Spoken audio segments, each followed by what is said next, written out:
Assalamualaikum warahmatullahi wabarakatuh. Sahabat sekalian yang dirahmati Allah, PES mahasiswa pada era Orde Baru merupakan agent of change bagi terwujudnya proses demokrasi di Indonesia. Karena pada saat itu, PESMA dianggap merupakan kekuatan penyeimbang dari PES mainstream yang dianggap lebih memihak kepada penguasa. Saat ini, PES mahasiswa memiliki tantangan yang berbeda dengan PES mahasiswa di era-era sebelumnya. Terlebih dengan adanya wabah pandemi COVID-19 yang makin menyebar. Dibutuhkan daya kreatif agar eksistensi PES mahasiswa tetap diperhitungkan. Sahabat sekalian, mahasiswa saya di Fakultas Psikologi UIN Sunan Ampel, Surabaya yang tergabung dalam kelompok 5 untuk mata kuliah NIT Analisis dan Problem Solving akan mengulas tentang LPM Alam Taro di masa pandemi COVID-19. Semoga bermanfaat, selamat menikmati. Gimana kabarnya Suher dan Mbak Hanun? Ya habis alhamdulillah lah bisa dikatakan. Ya mungkin teman-teman semua ngalamin kan ya pandemi kayak gimana, masih kuliah online dan nggak ketidakjelasan di semester depan ini bakal offline atau gimana. Terus KKN kita yang bakalan online atau offline itu kan. Terus ya masih gimana? Bingung seputar-putar itu aja sih.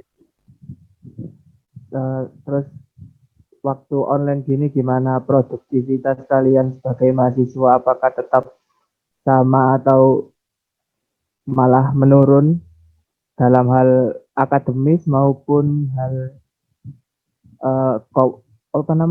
komunitas? Kalau di akademiknya sendiri sih lebih tepatnya makin capek teman-teman ya. Mungkin teman-teman semua juga ngerasain ya nggak bisa bedain mana waktu kita kuliah sama waktu kita ngurusin kerjaan yang ada di rumah gitu. Kadang kan kalau kuliah offline kan kita ke kampus, ya udah di kampus kita bersosialisasi masalah perkuliahan kayak gitu, nggak ada sangkut pautnya sama pekerjaan rumah. Kalau online gini kan kita di rumah, jadi kadang ya kita mana yang harus ngurusin pekerjaan rumah, entah itu bersih-bersih atau lain sebagainya. Apalagi kalian yang cewek-cewek ini kan ya, pasti lihat nganggur dikit gitu, lo kok HP ya naik, itu juga terjadi kok pasti ya. Kalau kalian sendiri gimana? Mungkin Mbak Hanun atau Mbak Dina, Mbak Tiara kan ini ya? Iya. Mbak Hanun gimana produktivitasnya selama di rumah, baik akademis maupun hal komunitasnya?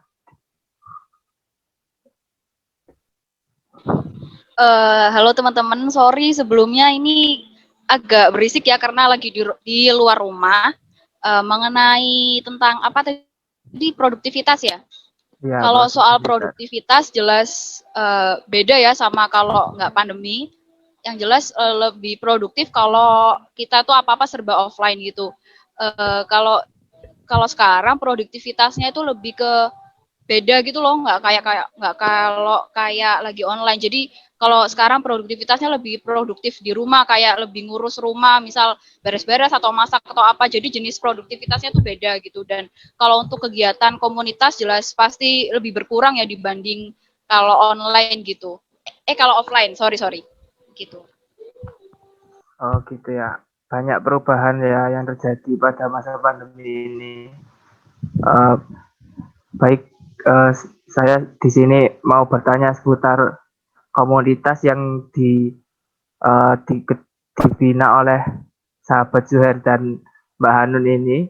Jadi terkait perkembangan komunitas yang sedang dibina ini, saya mau bertanya terkait pandemi seperti ini, apa saja sih seperti perubahan yang terjadi dalam organisasi Alam Tara ini, mengingatkan saat ini kan situasinya sedang sulit ya.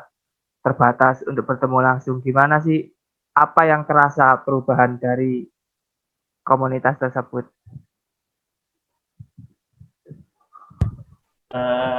Ini aku yang jawab ya. Ya, ya. Kalau perubahan yang terasa yang paling terasa banget itu sosialisasinya sih, bersosialnya. Jadi antara anggota satu dengan anggota lain itu kayak ya bisa dikatakan kita ya gimana ya, emang kan kurang kurang interaksi, kurang nggak seintens kalau kita ketemu di kampus kayak biasanya kayak gitu. Jadi ada sedikit kerenggangan antara relasi dari tiap anggota itu tadi lah.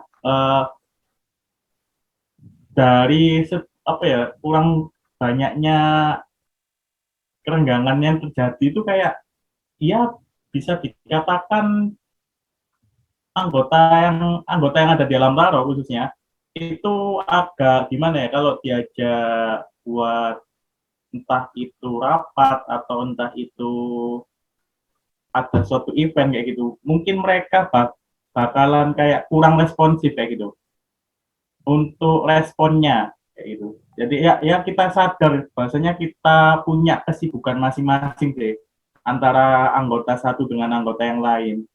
Jadi ketika ada up bukan hanya tentang respon tentang suatu kegiatan ya, bahkan up ada announce, ada pengumuman di grup aja yang rate cuma berapa gitu. Ya harus ada effort ekstra sih dari pengurus, kayak ngetekin satu-satu atau ngejapri satu-satu kayak gitu. Yang paling kerasa sih itu, yang paling kerasa interaksi antara satu anggota dengan anggota yang lain. Oh, jadi kayak misal di pandemi ini anggota-anggotanya jadi mageran gitu ya. Bisa Kayak bisa dikatakan lebih mageran, bisa dikatakan lebih banyak apa ya, lebih banyak hal-hal yang harus diurusin kayak gitu mungkin. Dibalik mereka nggak ngerespon, dibalik mereka nggak tanggap sama suatu informasi dari pengurus berikan itu, mungkin kan kita juga nggak tahu mereka ngapain. Ya oh bisa ya, aja tidur-tiduran sih. mungkin ada kesibukan gitu ya anggotanya. Benar. Uh, Oke, selanjutnya pertanyaan yang kedua saya tanyakan kepada Mbak Hanun ya. Jadi yang saya tanyakan itu kan sekarang kan semua serba daring ya. Menurut Mbak Hanun sendiri sebagai pimpinan redaksi itu yang paling mempengaruhi dari organisasi Altar ini apa sih? Faktor yang paling mempengaruhi, mungkin ada yang selain kayak yang tadi mageran, atau itu mungkin ada faktor yang lain, boleh dijelaskan?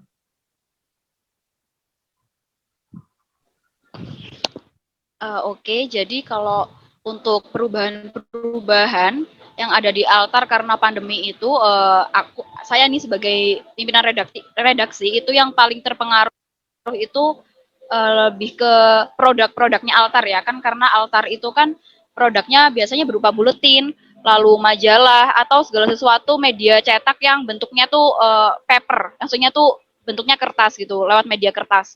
Nah, tapi karena sekarang itu pandemi, otomatis kita produknya pasti berubah. Jadi kita harus cari cara atau putar otak untuk mengeluarkan produk yang bentuknya itu bisa diakses lewat media sosial atau mungkin kayak lewat web, lewat Instagram seperti itu. Jadi kita harus ini sih ngubah produk-produk kita yang sebelumnya jadi apa ya, dalam bentuk media cetak jadi yang paperless. Seperti itu sih. Kalau dari segi redaksi lebih ke produknya aja sih. Kalau dari segi apa ya, kayak bersosialisasinya teman-teman atau magernya teman-teman itu emang ya apa ya, kayaknya emang nggak dari Altar aja sih, kayaknya semua organisasi mungkin anggotanya karena pandemi itu jadi lebih mager atau lebih susah untuk berkomunikasi, lebih susah untuk bekerja sama gitu. Gitu ya. Jadi mungkin kesulitannya terkait sosialisasi sama itu apa, mengubah cara mengubah produknya itu ya. Ya baik, mungkin dari kelompok yang lain mungkin ada yang ditanyakan, silahkan terkait permasalahan yang ada di komunitas Alam Tara yang dibina oleh Mas Zuhair dan Mbak Hanun. Monggo silahkan. Aku mau tanya nih ke Mas Zuhair ya. Kan selama pandemi ini pasti banyak nih kendala-kendala yang ada di Alam Tara. Nah, kendala seperti apa aja sih yang dihadapi Alam Tara ini dalam menjalankan program-program kerjanya selama pandemi ini?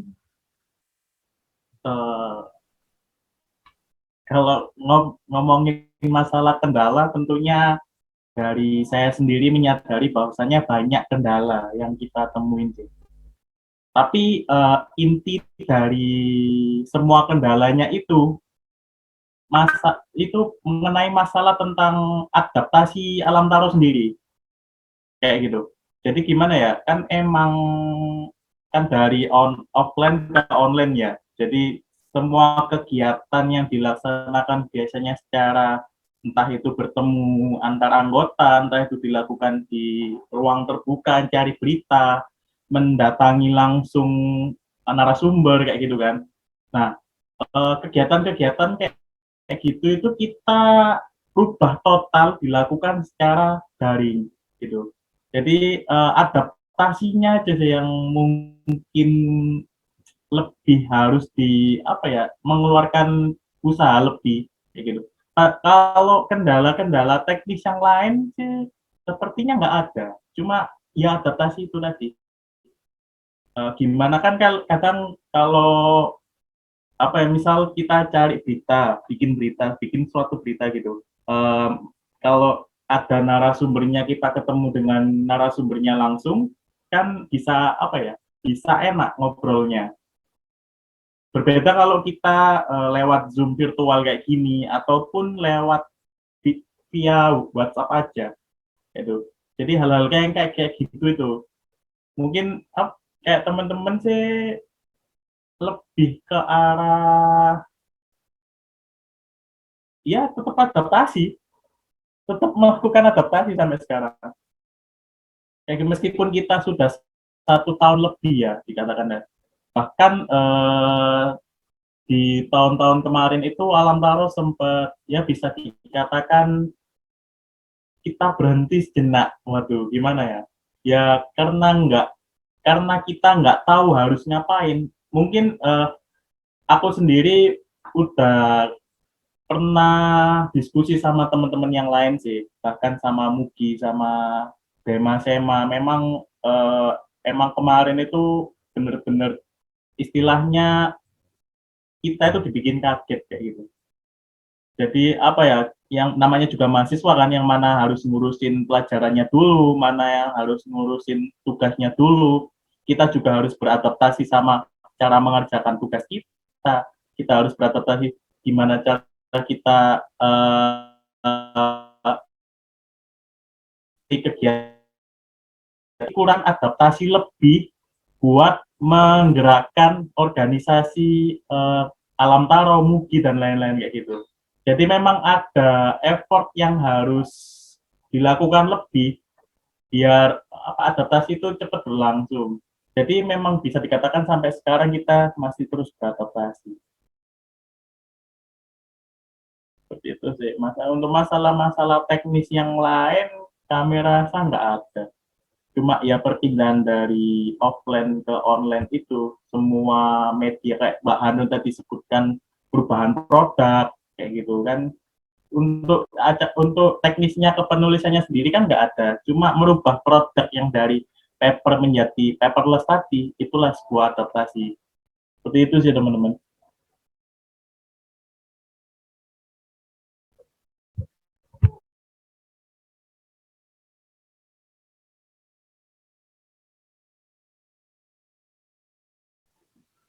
Oke, mungkin selanjutnya pertanyaan saya mau bertanya kepada Mbak Hanun lagi.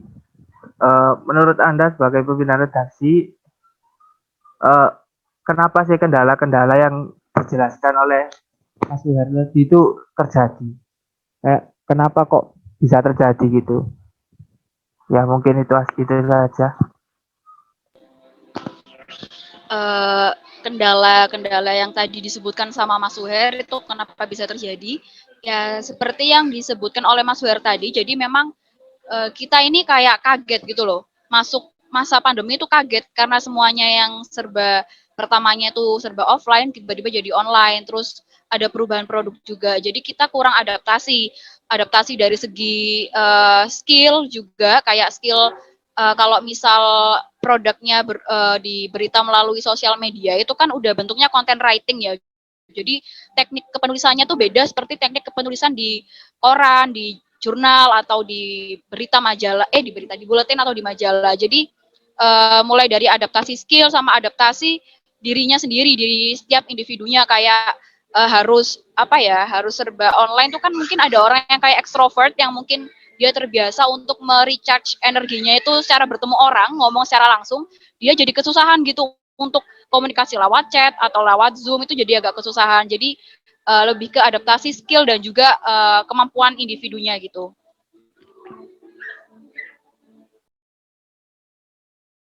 Oh, jadi mungkin kendala ini karena mungkin kurang terbiasa aja ya, mungkin lebih ke adaptasi terhadap kondisi sekarang ini antara anggotanya. Baik, monggo teman-teman selanjutnya, barangkali ada yang mau ditanyakan. Ya, saya pengen tanya ke Mas Suher. Jadi kendala-kendala yang sudah disebutkan tadi, bagaimana cara Mas Suher sebagai pimpinan umum untuk menyikapi kendala-kendala dalam organisasi LPM Alam Taro tersebut?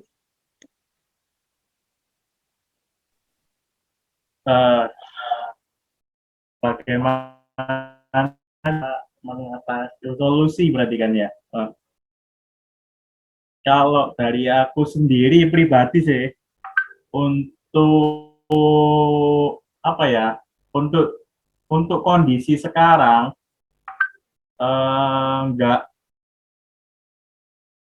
ya apa ngomongnya, untuk kondisi sekarang itu bukan hal yang istilahnya hal yang muluk-muluk yang pengen Alam Taro, pengen aku sebagai PU itu ada di Alam Taro kayak gitu. Jadi bukan kayak peningkatan produktivitas dari tahun sebelumnya yang terlihat dari jumlah produknya mungkin, atau kegiatan yang lebih banyak daripada tahun sebelumnya, terlihat dari seminar yang diadakan mungkin, bukan itu sih.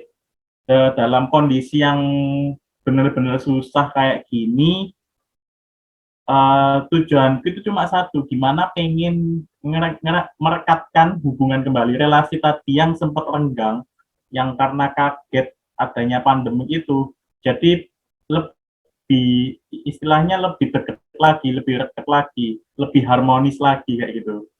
Kenapa kok gitu? Karena memang di organisasi non-profit kayak LPM gini nih ya, nggak ada jaminan sih bahwasanya setiap anggota itu mau terus bergabung sama kita kayak gitu.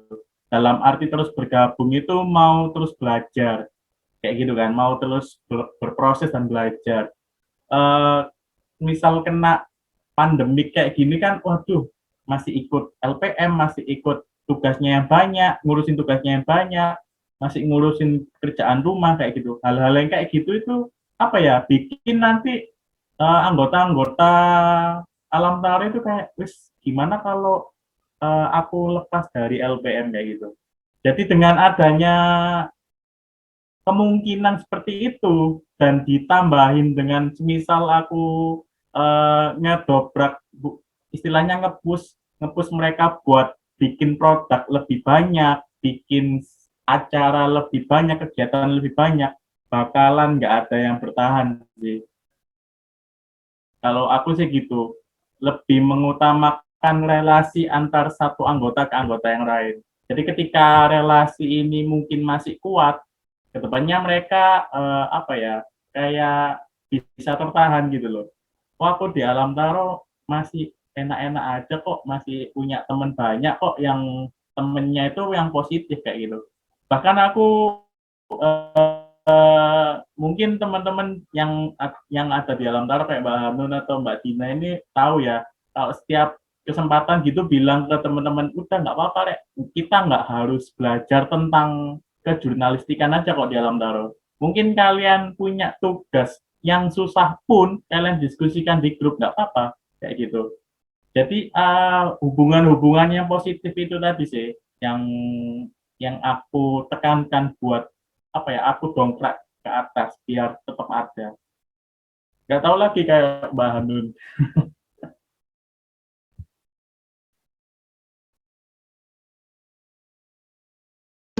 Nah, kalau untuk Mbak Hanun ya sebagai pemimpin redaksi, gimana sih cara Mbak Hanun dalam memanajemen organisasi agar organisasi ini, terutama LPM Alam Tara ini ya, dapat berjalan dan produktif, khususnya selama masa pandemi. Karena kan tadi ya, seperti banyaknya kendala-kendala yang sudah disebutkan tadi, itu gimana sih cara Mbak Hanun untuk menjalankan dan membuat anggotanya tetap produktif?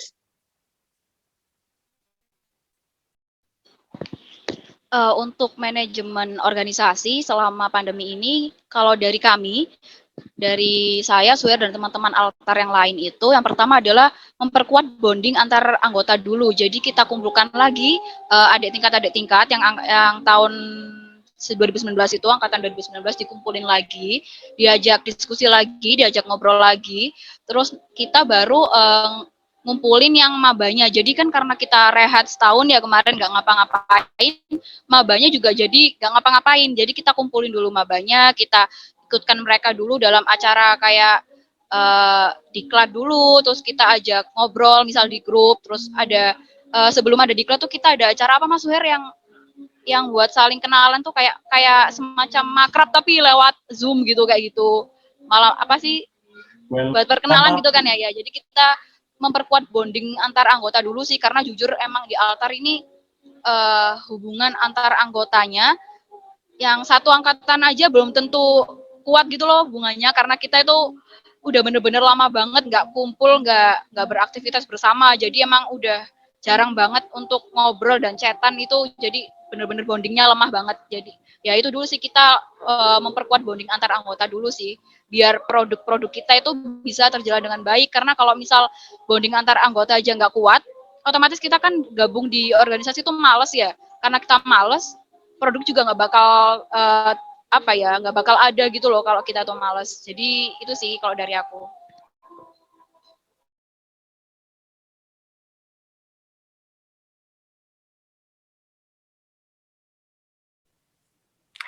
Oke, pertanyaan selanjutnya untuk Mas Suher nih.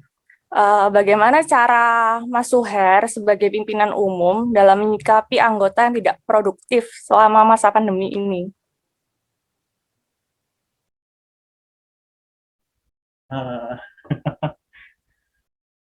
Bagaimana menyikapi anggota yang tidak produktif? Lebih ke arah pendekatan aja sih. Kayak ya misal kita bikin suatu kayak kemarin sih, kayak kemarin itu kan kita bikin diklat. Ada beberapa ya pakai sistem SCOC kan, ada beberapa SC yang bilang, atau dari OC-nya sendiri bahkan bilang bahwasanya ini ada temenku yang nggak pernah muncul di grup ataupun menanggapi kayak gitu. Ya indikasinya udah nggak produktif lagi deh kayak gitu. Ya lebih ke arah penekanan pendekatan aja kayak gitu. Kita sebagai apa ya ibaratnya ya, kita pengurus sebagai ibaratnya lebih mengayomi kayak gitu. Ya ditanya kenapa kok nggak ngelakuin tugasnya, apakah ada kesulitan kayak gitu, apakah ada sesuatu yang perlu dibantu kayak gitu. Kita menawarkan sebuah apa ya ibaratnya sebuah solusi buat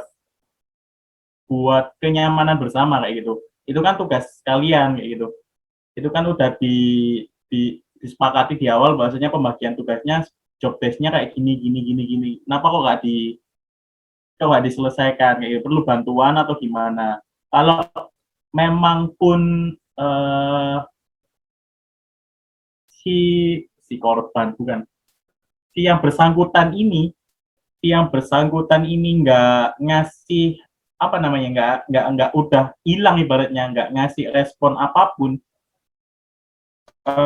kalau aku sendiri lebih cari amannya aja. Jadi memindahkan tugas job desk yang dia tinggalkan ke orang lain kayak gitu. Ya gimana caranya suatu diklat kemarin itu tetap jalan kayak gitu. Untuk masalah nanti dia mau gimana ke depannya itu diobrolin nanti sih. Beberapa dari anggota kami juga kayak udah bisa dikatakan sudah izin ibaratnya kayak vakum dulu gitu. Entah rata-rata alasannya itu nggak bisa bagi waktu sih kemarin itu. Jadi ada beberapa adik kelas yang bilang, Mas, mohon maaf sebelumnya aku izin vakum dulu buat semester ini kayak gitu. Tak tanyain kenapa lo, kenapa? Apa di alam taro kamu ngerasa susah atau gimana? Enggak, bukan susahnya Mas. Jadi aku nggak bisa bagi waktu antara mana buat kesibukan kuliah, buat kesibukan di rumah, buat kesibukan ngurusi alam taro juga kayak gitu. Daripada aku kayak sebelumnya dikasih tugas nggak ngerjakan, mending aku vakum kayak gitu. Nah, hal-hal kayak gini kan kita juga nggak bisa maksa, teman-teman. Jadi ketika dia sudah sadar bahwasanya dia tidak produktif di sebuah organisasi ya, apalagi organisasi non-profit kan, terus ketika dia mengajukan diri buat vakum atau keluar, ya saya sebagai pengurus ya juga nggak bisa maksa sih buat dia tetap di sini. Kayak gitu sih. Udah ada kesadaran bahwasanya dia tidak produktif, lalu dia ibaratnya itu izin buat vakum daripada nyusahkan anggota-anggota yang lain, itu sudah mengapresiasi sekali sih buat aku. Apresiasi yang besar banget sih. Bahkan ada teman-teman dari organisasi yang lain tuh kayak bukan nggak jalan ya, kayak digantung gitu. Jadi ini kamu beneran mau jalan apa enggak gitu, beneran mau ngerjain prokernya apa enggak, beneran mau ngerjain job desk-nya apa enggak, kayak gitu. Nggak ada tanggapan sama sekali, iya atau enggak, ya hal-hal kayak gitu tuh bikin kita yang adaptasinya tambah lama, bikin kita tambah nggak makin produktif. Menurut aku kayak gitu sih. Kalau ada orang yang kalau ada anggota yang nggak produktif, ya kita laksanain pendekatan-pendekatan, kita tawarin bantuan, kita tawarin solusi, kayak gitu. Kalau misal emang nggak ada respon sama sekali ya, kita pindahkan suatu pekerjaan itu ke orang lain, atau bahkan pengurus sendiri yang ngerjain. Emang udah tanggung jawab pengurus ya, kayak gitu. Oke, berarti pertama harus diayomi dulu ya, Mas Suher ya. Benar. Oke. Oke, berikutnya pertanyaan untuk Mbak Hanun nih. Menurut Mbak Hanun sebagai pimpinan redaksi, mengapa hal tersebut seperti anggota yang tidak produktif itu bisa terjadi? Oke, jadi kenapa sih anggota altar itu kalau misal ada yang nggak produktif itu alasannya kenapa? Jadi kalau menurut aku nih ya, aku pribadi, dari kita kan sebagai mahasiswa juga tugas kuliah selama online ini kan juga malah makin banyak ya, karena kan online, jadi kadang dosen tuh ngebebani tugas malah makin banyak. Mungkin ada teman-teman altar yang pada dasarnya mereka merasa burnout dengan tugas-tugas perkuliahan itu sendiri. Jadi pada dasarnya mereka udah capek sama tugas kuliah gitu. Untuk ikut nambah tugas lagi di organisasi itu sepertinya mereka agak keberatan, atau bisa juga karena mereka udah males nih di altar, karena altar udah rehat setahun nih nggak ngapa-ngapain, jadi mereka udah nggak ada motivasi gitu loh, udah kayak demotivated gitu, karena kita sempat rehat nggak ngapa-ngapain, jadi mereka udah kehilangan minat untuk berkontribusi lebih gitu di altar. Jadi bisa aja karena burnout, mungkin teman-teman kan juga selama pandemi ini ada yang magang, ada yang kerja gitu kan, ada juga yang jadi ibu rumah tangga mungkin, jadi ngurus-ngurus rumah gitu kan, jadi mereka udah ada kerjaan lain yang menurut mereka itu udah cukup bikin mereka capek buat gabung di, maaf lagi rame, untuk gabung di altar mungkin mereka jadi lebih capek gitu. Akhirnya mereka memilih untuk tidak produktif seperti itu.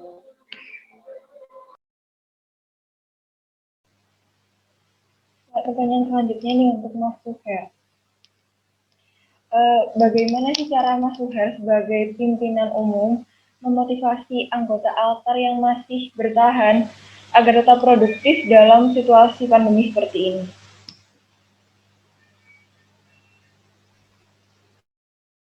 Waduh, kalau cara meningkatkan motivasinya itu sih agak susah ya.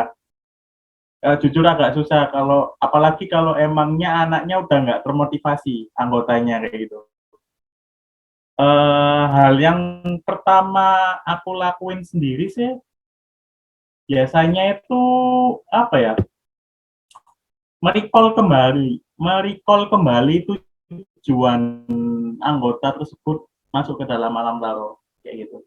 Kayak kemarin teman-teman yang adik kelas yang apa itu namanya izin buat vakum, ya sempet tak tanyain pada awalnya ikut alam taro buat apa kayak gitu. Kalau memang tujuanmu di awal ikut alam taro nggak terpenuhi sampai sekarang, ya nggak apa-apa silakan keluar kayak gitu.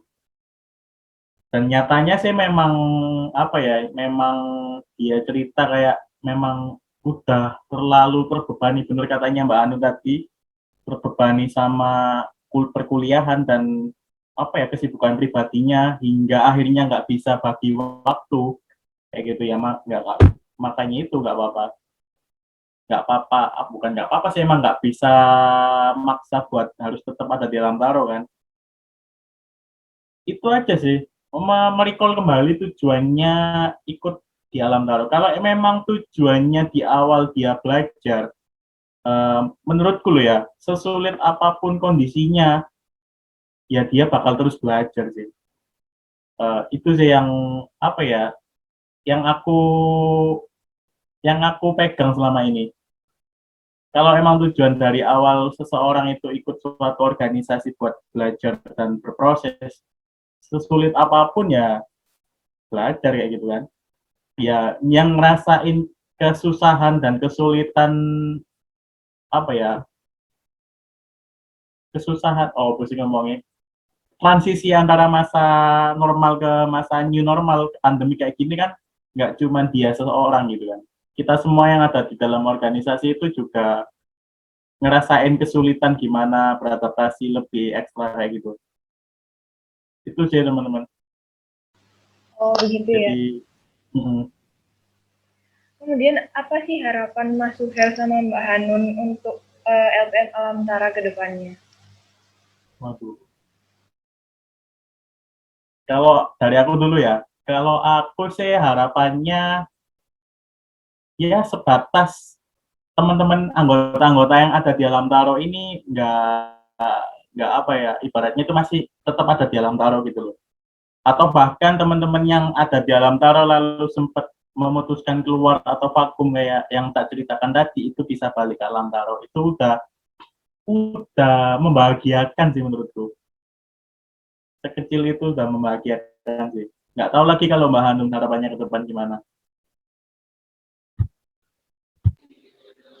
Kalau dari aku, harapanku sih buat altar yang satu buat anggota-anggotanya itu aku pengennya jadi bisa balik kayak dulu ya, meskipun nggak harus balik 100%, seenggaknya itu bisa saling berkomunikasinya tuh mulai dilancarkan lagi, terus bonding antar anggota itu diperkuat, meskipun nggak harus serame dulu gitu. Dan juga aku berharapnya semoga altar ini bisa berkegiatan seperti dulu, meskipun nggak harus kayak kita dulu kan suka bikin event seminar atau event-event apapun itulah yang harus diadakan offline. Jadi semoga bisalah paling nggak kita bisa memunculkan produk-produk kita kayak dulu, meskipun harus berbeda, nggak seperti yang saat offline gitu. Pada dasarnya harapannya cuma satu sih, pandemik segera selesai. Iya, baik. Ya, saya sendiri dan kelompok saya sendiri berharapnya juga seperti itu agar pandemi segera selesai dan mungkin dari Alam Tara sendiri bisa meningkatkan produktivitasnya kembali dan membuat adik-adiknya lebih semangat untuk mengikuti beberapa kegiatan Alam Tara ini. Ya, mungkin itu saja pertanyaannya tadi yang terakhir. Saya berharap dan teman-teman saya berharap berharap kalau altar mungkin kedepannya bisa jadi lebih baik lagi dan bisa lebih jaya lagi ke depannya. Kurang lebihnya kami dan kelompok kami mohon maaf.